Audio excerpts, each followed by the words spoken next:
avec un nouveau tuto vidéo. Je continue mon petit carnet d'inspiration avec les pages 6 et 7. Aujourd'hui, c'est jour de lessive parce que la petite sirène part en vacances et que du coup, elle est en train de préparer ses petites affaires. Coucou, et elle a fait sa petite lessive. Donc vous allez avoir des petites queues de sirène qui vont être étendues comme ça dans les fonds marins. Voilà, c'est un petit peu l'idée. Donc on va repartir sur l'esprit en fait de la double page avec la sirène que je vous montrais là juste à l'instant. Donc vous rappelez, ça a fait l'objet d'une vidéo ça aussi. Donc on va partir sur le même esprit. Je vais juste faire, il y aura des petites nuances parce que j'aime pas faire deux fois la même chose, mais on est vraiment dans le même esprit. Donc là, je sais pas encore comment, vous voyez, je réfléchis. Je regarde déjà la proportion du tampon. Donc l'idée de départ vient forcément, vous vous en doutez, du tampon de l'ancrer l'image avec le petit fil à linge et la petite queue de sirène qui est en train de sécher. Donc ça, c'est l'idée de départ. Et en fonction de la taille du tampon, j'essaye de regarder, de réfléchir un petit peu à ce qui pourrait être sympa comme mise en page. Je vous rappelle que mon fil conducteur pour ce carnet, c'est le travail autour des galets, des rochers. Donc là, je vais me refaire un petit fond marin avec toute une petite ribambelle de galets. Donc on est un peu dans le même esprit que la page avec la sirène. C'est juste la mise en page qui va être un tout petit peu différente. Enfin, légèrement parce que je vais pas remonter très très haut en fait sur la partie gauche. Et je vais pas utiliser de fleurs ici non plus, donc on n'est pas très loin du lieu où on a la sirène, mais voilà, c'est un petit peu plus loin. On est dans une atmosphère en fait qui ressemble, mais c'est pas tout à fait le même endroit. Vous allez voir ça. Mais on n'est pas très très loin. Donc j'ai commencé par faire des grosses pierres à main levée comme ça sur le fond de page, et ensuite je suis venue mettre des plus petites sur le côté gauche, sur le côté droit, et je me suis fait un petit tas de pierres plus petites sur le côté droit pour apporter un petit peu de nuance encore une fois et un petit peu de dynamisme à ma composition. Une fois que j'ai fait ça, je m'attaque au fond. Donc là, pas trop de nouveautés, hein. En termes de couleur, je suis partie avec le turquoise véritable et le fuchsiste véritable. Le fuchsiste, c'est ma couleur préférée. C'est un petit vert turquoise qui a plein de petites paillettes dedans. C'est la pierre qui est comme ça, qui a des légères paillettes, et j'adore à chaque fois l'effet. Et sur le papier en fait 100% coton avec le tout petit, même si c'est du grain fin, on a vraiment un effet super sympa. Elle granule pas beaucoup, un petit peu mais pas beaucoup. Et c'est vraiment une couleur c'est ma couleur préférée, celle-ci. Donc c'est ma base ici, et ensuite je viens intensifier au niveau des rochers avec le turquoise véritable. On est dans le même esprit de couleur, il est un petit peu plus bleu, le turquoise véritable ici, mais on est dans la même tonalité. Et je viens cette fois avec la pointe de mon pinceau mise dans le godet. Je dilue pas spécialement, je veux quelque chose de plus intense, et je viens comme ça apporter un peu plus de pigment au ras des rochers pour donner un effet d'ombre comme ça et faire en sorte que les rochers se détachent un petit peu ensuite de mon fond. Je laisse l'aquarelle travailler tranquillement. Il devait faire un peu chaud à ce moment-là aussi, ça séchait relativement vite.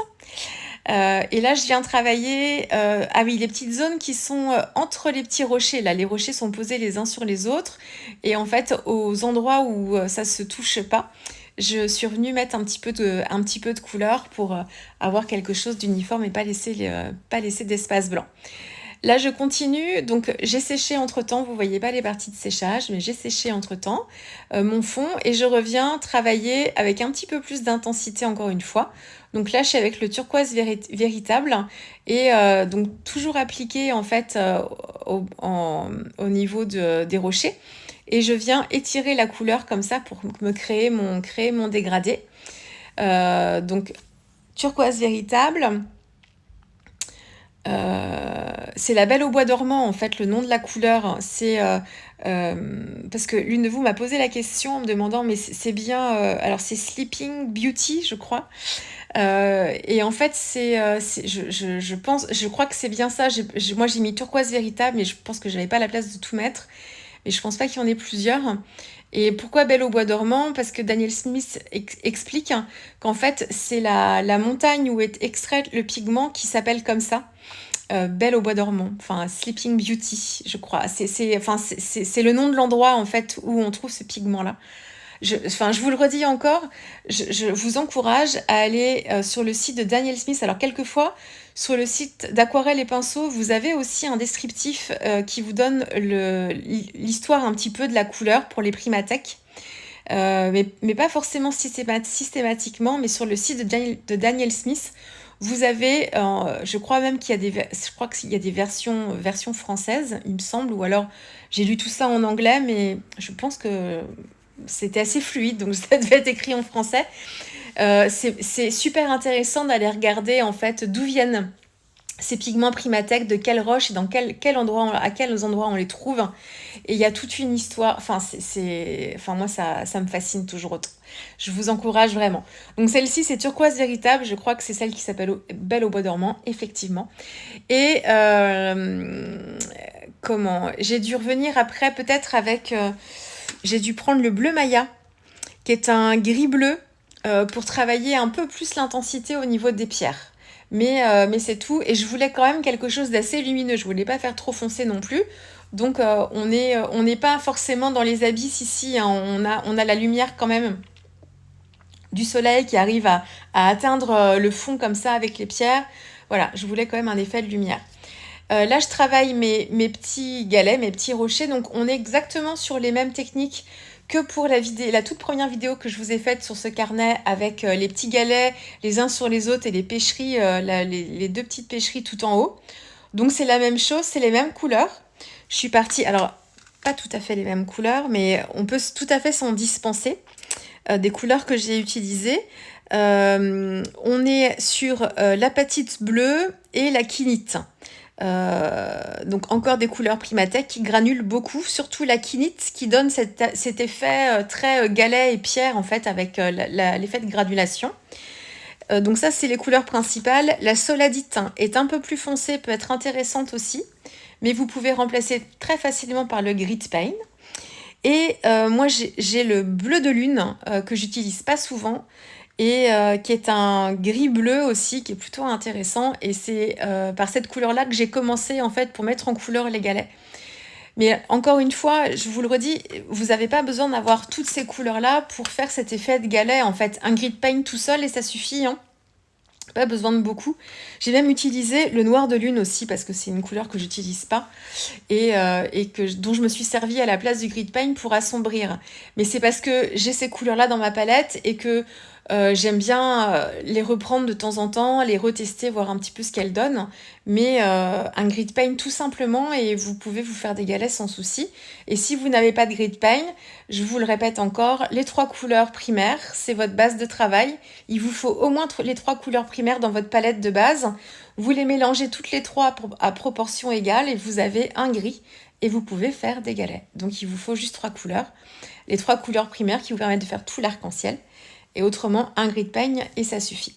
Si vous avez envie de tenter les aquarelles granuleuses de Daniel Smith, bien sûr, elles sont merveilleuses, vous ne serez pas déçus si vous aimez la granulation. Et du coup, pour les effets de galet, effectivement, elles sont plutôt intéressantes de par leur petite spécificité de granulation.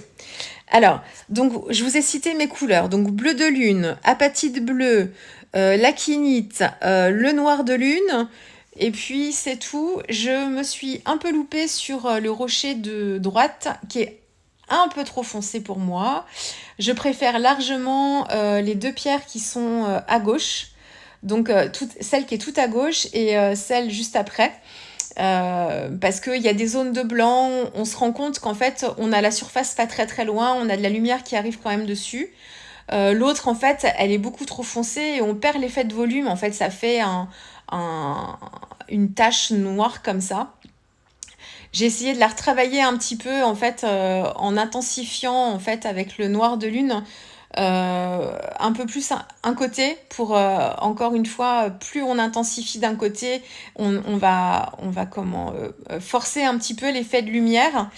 Si on touche pas à la couleur qu'on a mis sur une partie et qu'on fonce beaucoup en fait à une autre partie du motif. Donc là, par exemple, j'ai essayé d'assombrir un peu plus sur la partie gauche, quitte à ce que ce soit foncé, autant y aller franchement. Par contre, j'ai essayé de laisser la partie... je vous ai dit quoi? J'ai foncé la partie droite et j'ai essayé de laisser la partie gauche telle qu'elle était, donc en étirant la couleur avec un pinceau rincé. Mais vraiment, je ne voulais pas du tout foncer la partie gauche pour donner cet effet de contraste comme ça, mais elle est beaucoup trop foncée pour moi. Mais bon, j'ai rattrapé quand même. Du coup, il y a un rocher qui n'est pas dans la même teinte que les autres, mais ça peut arriver aussi dans la nature, hein, une pierre qui se retrouve comme ça, avec une couleur un petit peu différente, enfin pas forcément dans la même tonalité non plus. Mais voilà, donc à refaire, j'essaierai d'avoir la main un petit peu moins lourde.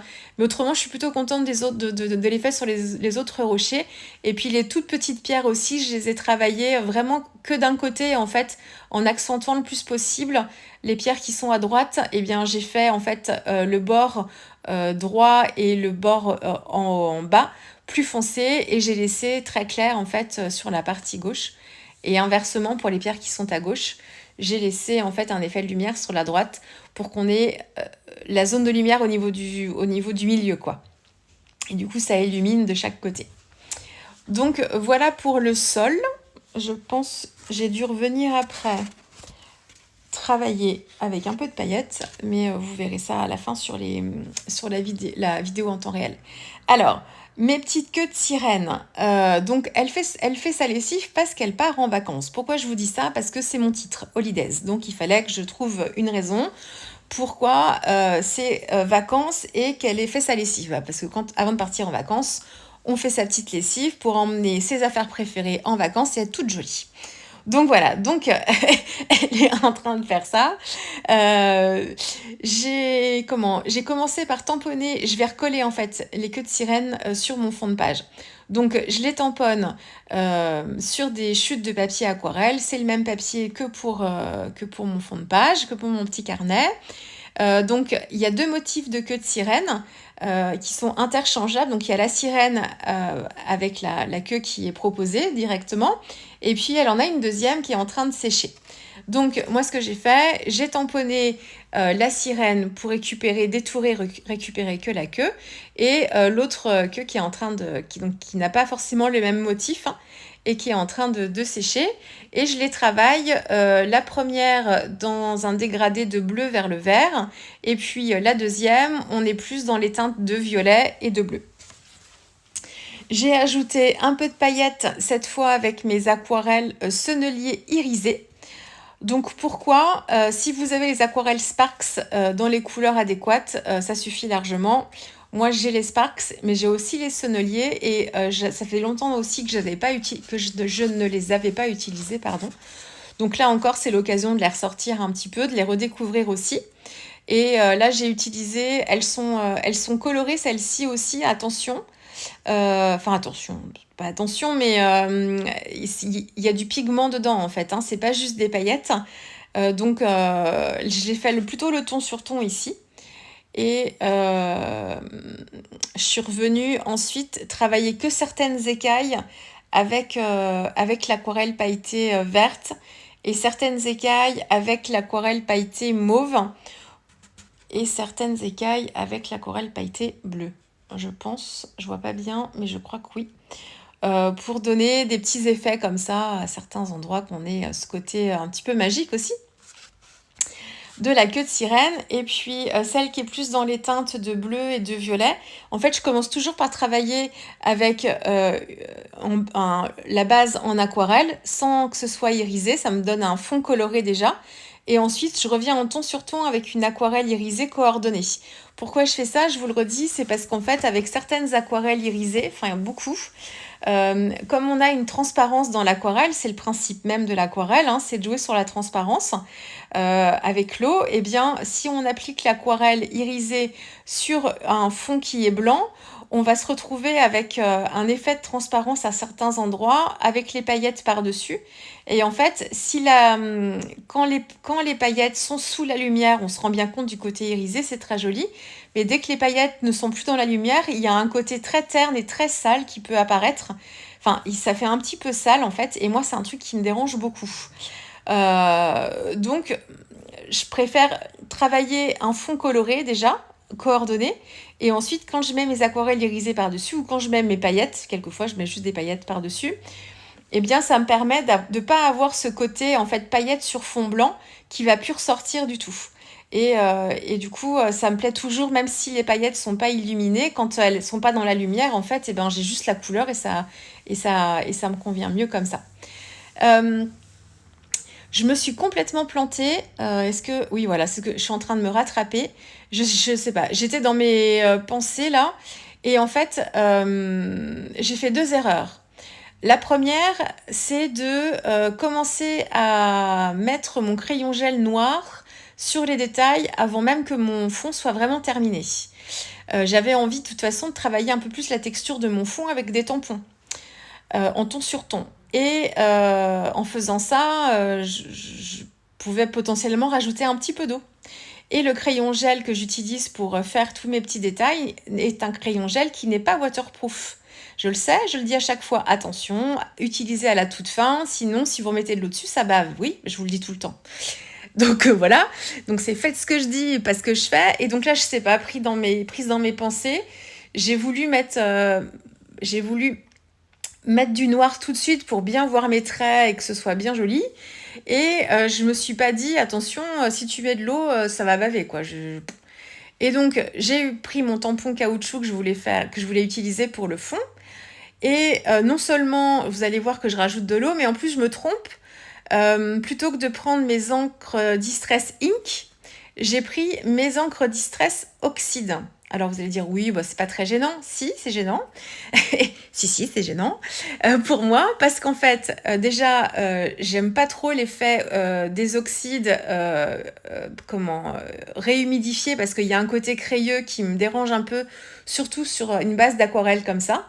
Quand je travaille déjà un petit peu les effets de texture, ça me dérange pas trop, mais je préfère largement le résultat. On fait des Distress Ink qui sont vraiment des encres aquarellables qui se rapprochent de l'aquarelle pour les effets. Donc déjà, je me trompe. Je prends par réflexe mes oxydes alors qu'en fait, c'est les inks il fallait que je prenne, comme sur la page que j'ai faite avec la sirène où j'avais fait des tamponnages avec des Distress Ink. Donc j'ai pris les mêmes couleurs, pour tout vous dire, et plutôt que de les prendre en ink, je les ai prises en oxyde. Mais le pire, c'est que j'ai pris la Black Soot.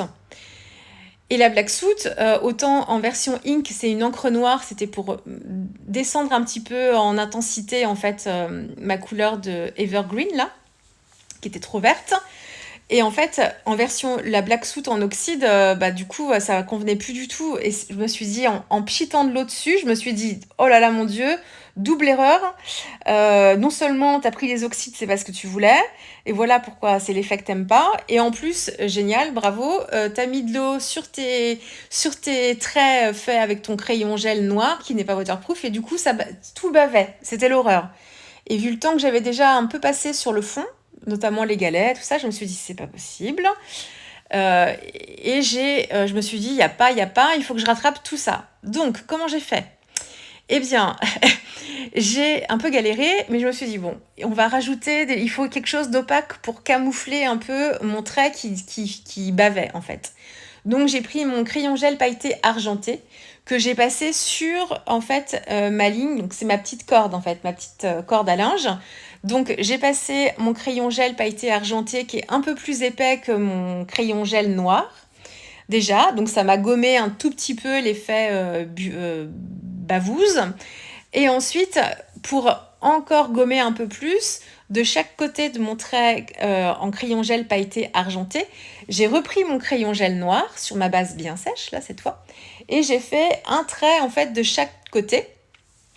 de ma petite ligne avec mon crayon gel argenté. Ce qui fait qu'en fait, on voyait presque plus l'effet en fait, noir, flouté de mon trait du départ, quoi. Ça venait gommer un petit peu, on avait une légère ombre, mais du coup, c'était moins pire que le trait qui bave dans tous les sens. Ça, je l'ai refait aussi pour les petits nœuds qui viennent tenir en fait le haut du maillot de bain, enfin du maillot de bain, oui, de son maillot. Et puis pour les queues de sirène, donc pareil, crayon gel pour faire les boucles, et ensuite crayon gel pailleté argenté pour faire les grosses boucles, et ensuite crayon gel noir pour faire en fait les détails. Et le haut du maillot de bain était aussi complètement flouté. Et en fait, il y a des traits du tampon qui sont vraiment très fins. Donc là encore, je lui ai refait en fait ces petites, les petits liens, je les ai fait pareil, crayon gel pailleté argenté. Et je suis revenue avec le crayon gel noir de chaque côté. Donc ça a permis d'atténuer un petit peu l'effet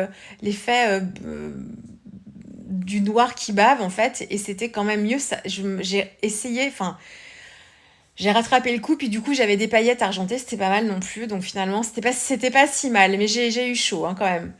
Et bah par contre mes coups de tamponnage avec la Distress Oxyde, bon bah ils étaient faits, tant pis, mais j'ai essayé de contrebalancer tout ça avec un peu plus de détails dans mon fond, ce qui n'était pas prévu à la base.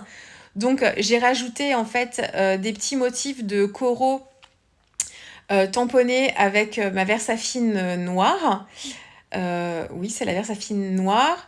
J'ai pas fait de masque pour tous mes petits galets ici, comme je l'avais fait pour la double page avec la sirène. Je vous avais montré comment j'avais trouvé une petite astuce avec du calque pour me faire un masque en prenant en fait, en redessinant en fait, en décalquant un peu le motif de mes rochers.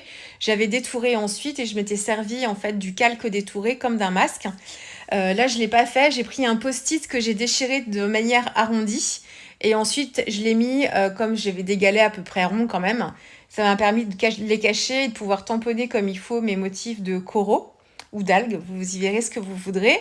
Donc déjà, ça apportait un peu de contraste, un petit peu plus de noir, et ça atténuait un peu les effets du tampon avec l'oxyde que j'aimais pas trop.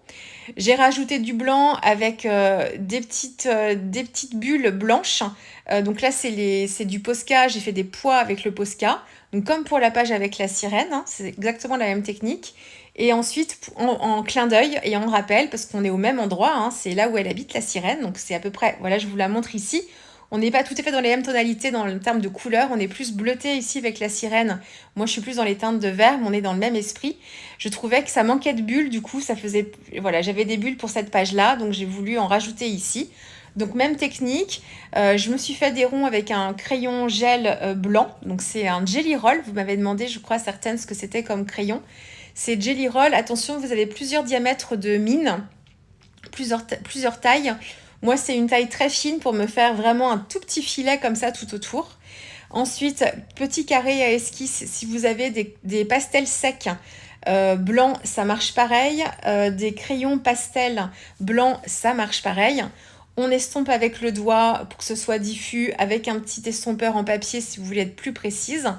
Et ensuite, avec un crayon acrylique liquide blanc, donc là c'est le Posca blanc que j'ai utilisé, j'ai fait mes petits traits, donc un grand et un plus petit pour avoir l'effet vraiment de bulle.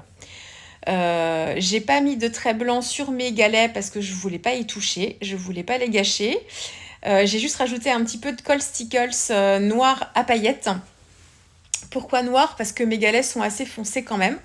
Donc je voulais pas quelque chose de trop clinquant. Donc les paillettes sont noires, attention, ça apporte un petit peu de... Alors la colle est pas forcément noire quand elle sèche, mais les paillettes, elles le sont. Enfin, il y a un mélange. Et je crois que c'est tout. Voilà. Donc c'est le jour de lessive pour la petite sirène qui part bientôt en vacances. Voilà, j'espère qu'on voyage encore une fois, hein. On est dans l'imaginaire toujours, hein. J'espère que cette petite page vous aura plu, et puis on va se retrouver très vite avec une prochaine page. Cette fois on part plutôt à la surface, vous verrez ça. Allez, je vous dis à très vite, hein. Au revoir.